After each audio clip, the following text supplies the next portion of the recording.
Up with KREM begins now.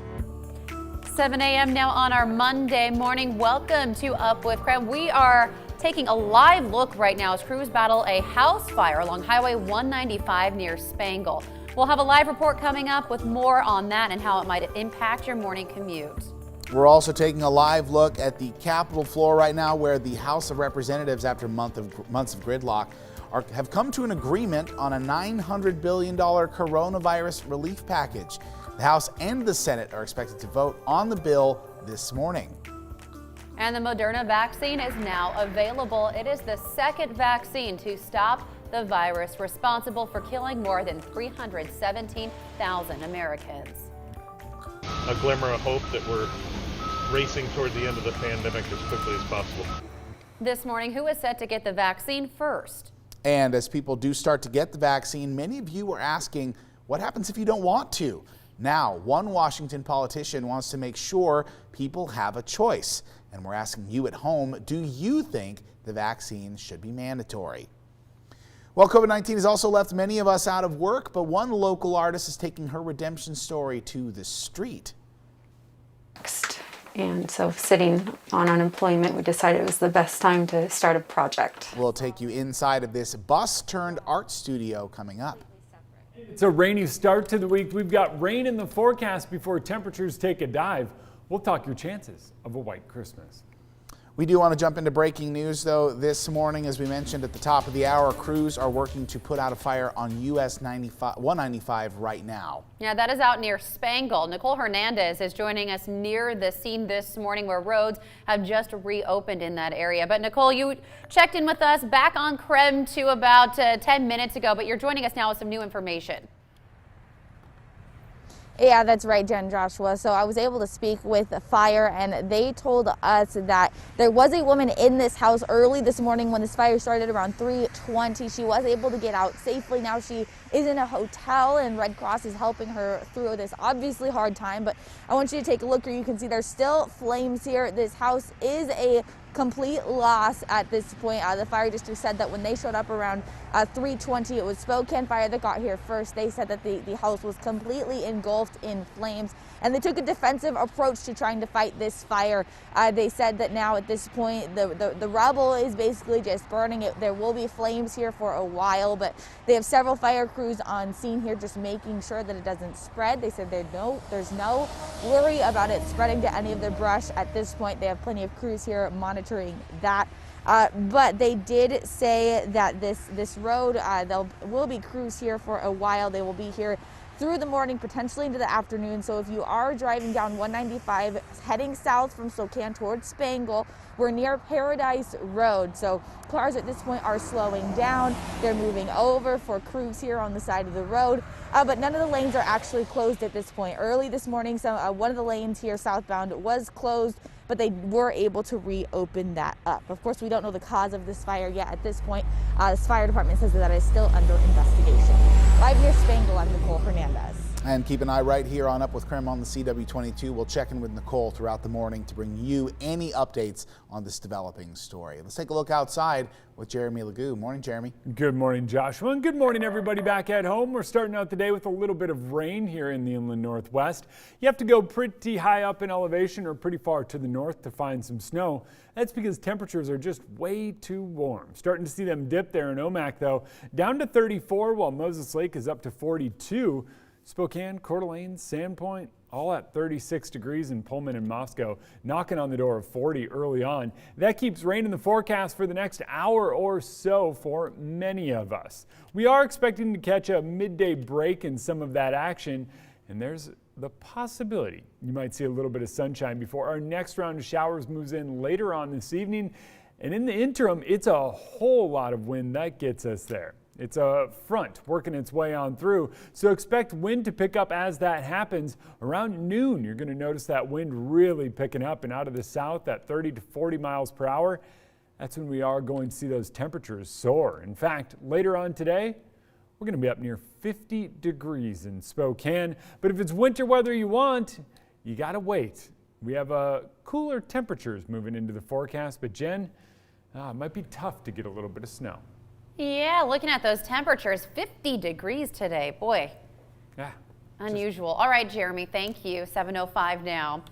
Well, congressional negotiators reached a deal on a COVID-19 relief bill, and in a matter of hours, they are set to vote on that bill. Yeah, the nearly $900 billion stimulus deal includes another round of stimulus checks and extended unemployment benefits.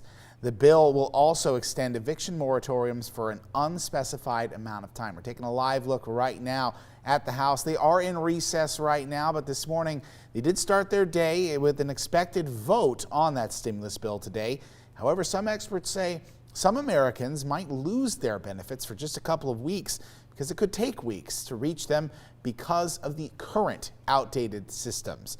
Now, this is a developing story. If you received your first stimulus check by mail, you will want to sign up for direct deposit to make sure you get yours quicker. It is likely that paper checks will not arrive until weeks after payments are sent out to those people who have set up direct deposit. And with just about 2 weeks left in the year, it seems likely the earliest Americans might see that second payment would be early January 2021. Now, if you'd like more information about the stimulus bill or assistance, you can always text MONEY to 509-448-2000. Now, the first shots of the Moderna vaccine will also be given out today across the United States. Distribution actually started yesterday, including right here in Washington. The FDA approved the vaccine on Friday night, and over the weekend, a team of medical leaders from California, Oregon, and Washington unanimously approved Moderna's vaccine. The group studied reports and clinical trials and also looked carefully at some of the possible side effects.